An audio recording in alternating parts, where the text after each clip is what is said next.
Story time. तो आज हम जो कहानी सुनने वाले हैं प्यारे बच्चों, वो कहानी है एक ऐसे इंसान की जिसने पहले कभी सोलो ट्रैवल नहीं किया था और वो आज पहली दफा सोलो ट्रैवल के लिए निकल रहा था। अलबत्ता आवारा गलियों में बहुत घूमा फिरा।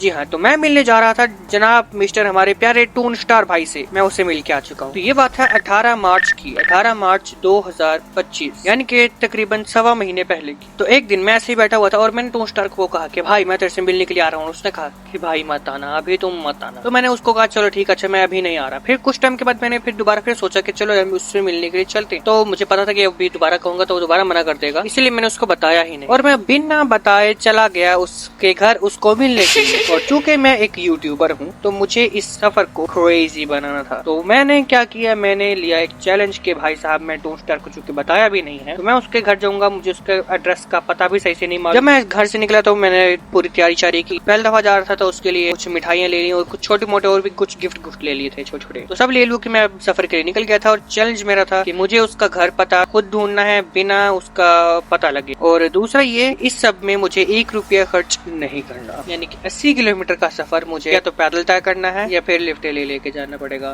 क्योंकि 1 रुपया भी मुझे अपनी जेब से जाते हुए खर्च नहीं करना। ये मेरा चैलेंज था, ये मैंने चैलेंज ले लिया था। बताओ। तो अब सफर पर निकल जाने के बाद पहले तो मैंने यहाँ पर रिक्शा वाले दूसरी जो बड़ी गाड़ियां जाती हैं सीधे डायरेक्ट लंबी लंबी सफर पे, उनसे पूछा, किसी ने भी नहीं बिठाया। तो मुझे पता चल गया था कि यार ऐसे तो अपनी बात नहीं बनने वाली है।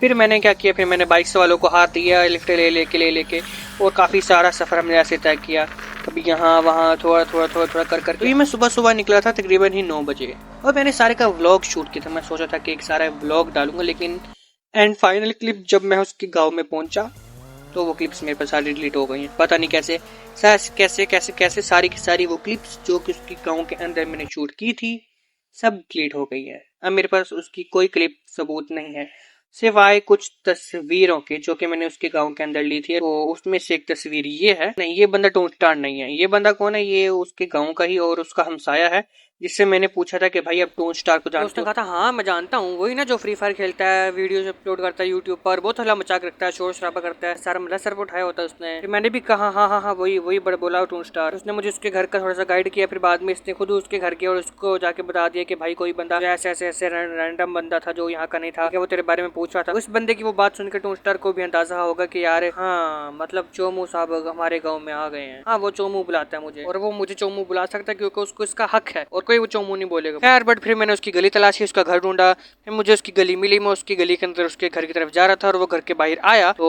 मैंने उसे देखा, उसने मुझे देखा और मैंने उसे ढूंढ लिया। फिर हम दोनों ने एक दूसरे को जोर से गले मिला। बहुत मजा आया तो इसलिए एक और दफा हमने फिर से जोर से गले मिला, दोबारा से मजा आ गया। फिर हमने ली हमारी ये पहली यादगार सेल्फी। फिर उसने मुझे अपने घर में अंदर बुलाया, चारपाई बिछाई मेरे लिए, फिर उस पर बिस्तर लगाया। जब अफ्तारी का भी टाइम करीब हो रहा था तो उसने मेरे लिए अफ्तारी का सामान लेकर आया और मेरे लिए अफ्तारी लगाई। फिर अच्छे से हमने रात का खाना खाया, रात की चाय पी, बीच में नमाज का टाइम हुआ, हम सारे नमाज पढ़ के आए, तरावी पढ़ के आए। उसके बाद फिर हमने सारी रात बैठ के आराम से एक दूसरे के साथ बहुत बातचीत की, मजा आया भाई साहब। और फिर तब रात को ही मैंने उसे वो गिफ्ट दिए जो मैं उसके लिए लाया था। इसमें वो सूजी की टिक्कियां थी जो मैंने उसके लिए स्पेशल बनवाई थी। इसके अलावा कुछ 2 तस्वीरें थी, एक ऊपर ये मेरे कैरेक्टर की है, उसके नीचे वो मेरी रियल तस्वीर है। मैंने से 2 तस्वीरें दी। इसके अलावा और भी कुछ छोटे मोटे गिफ्ट थे जो कि मैं यहाँ पर अभी नहीं बता सकता, वो कुछ पर्सनल थे। वो टून स्टार जानता है मैंने उसे क्या क्या दिया था।